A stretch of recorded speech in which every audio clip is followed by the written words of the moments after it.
Mauricio Gaona es hijo del inmolado presidente de la Sala Constitucional de la Corte y el vivo recuerdo de la crueldad de Pablo Escobar tocando a la puerta de su casa para lanzar amenazas contra toda la familia.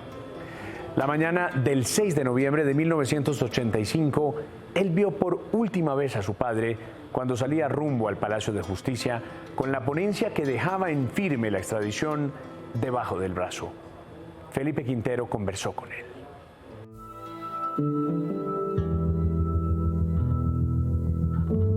Ya el sábado siento yo que él había asumido lo que se venía. La imagen que yo más recuerdo es que llevaba esa ponencia de extradición bajo el brazo. El abogado Mauricio Gaona desde los 10 años aprendió a convivir con el miedo, con la zozobra de ser víctima de una bomba. Su infancia pasó en carros blindados, chalecos antibalas y el ruido incesante de una máquina de escribir Olivetti de su padre, el presidente de la Sala Constitucional de la Corte Suprema de Justicia en 1985. Su vida, su familia y el colegio no eran normales. Teníamos escoltas en el colegio, en la casa, etcétera. Nosotros no podíamos salir, teníamos que estar todo el tiempo en la casa. Él había habilitado una zona donde podíamos jugar fútbol sin salir de la casa.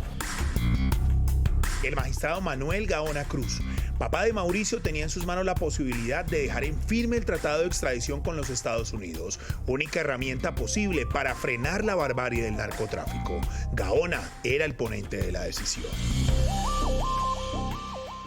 Obviamente le llegó a mi padre en el mes de agosto.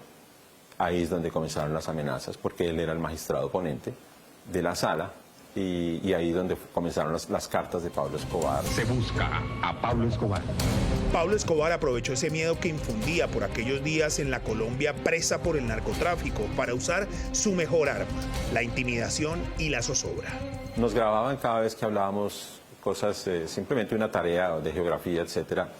Y esos cassettes se los enviaban a la oficina a mi padre, Escobar, diciéndole si le sonaban familiares las voces, como recordándole sobre su posición.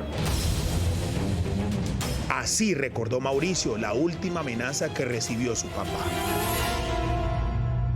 La última amenaza de Pablo Escobar llegó ese viernes con un sobre que incluía una carta en blanco y un escapulario, como ya diciéndole, pues, este es el final. Y él al día siguiente colocó una denuncia penal contra los extraditables. Escobar le había dicho textualmente a mi padre que si no hacía lo que él quería era porque había aceptado su declaración de guerra y él era su objetivo número uno. Llegó el día de la sala plena. La ponencia estaba lista, no había vuelta atrás. Mi padre estaba en uso de la palabra, estaba explicando su ponencia de extradición, las actas. Esas actas aún existen, están en la página web, la declaración del secretario de la sala está ahí y entonces ya conocemos el resto de la historia. Mauricio, su hijo, 40 años después se pregunta, ¿sirvió para algo el sacrificio de su padre? Sé que ese hombre se fue a defender la justicia y el Estado de Derecho, la Constitución y la ley. Sin embargo, como un espejo retrovisor de lo que sucedió hace 40 años, aparece una y otra vez en su cabeza, desde el exterior, lugar donde ve la realidad distinta.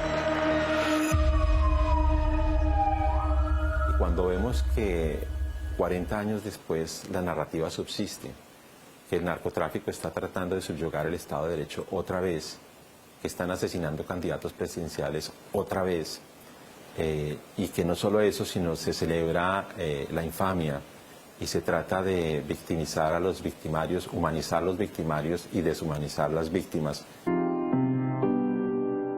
Su conexión con su papá trasciende más allá del túnel del tiempo y del olvido. Lo extraño profundamente, pero yo terminé aprendiendo de él en el tiempo. Tal vez le concluyo con algo que me ocurrió en Francia no hace mucho.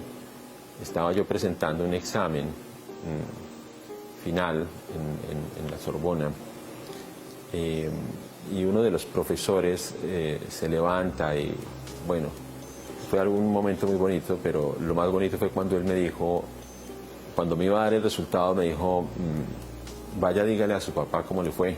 Hace 30 años en este lugar había un joven colombiano, no había muchos colombianos en esa época, pero jamás se me olvidará la defensa de su doctorado. Para mí fue inolvidable. Dígale a su papá que lo felicite. En medio de la nostalgia que lo embarga, el profesor Gaona tiene su verdad de lo que sucedió ese fatídico 5 y 6 de noviembre de 1985. Secuestraron la justicia, la asesinaron, la incendiaron, la volaron, con tanques de guerra, con armas, con la barbarie, y la dejaron en cenizas. Después la olvidaron. Luego la utilizaron para recrear la barbarie y tratar de justificar lo injustificable. El narcotráfico incendiando la justicia. Cientos de niños como Mauricio Gaona que no tuvieron la posibilidad de decirle a su papá lo mucho que lo admiraban. Ese es el saldo de la barbarie de noviembre de 1985, que ningún colombiano debería repetir, pero que tristemente las decisiones nos vuelven a llevar 40 años después a lo mismo.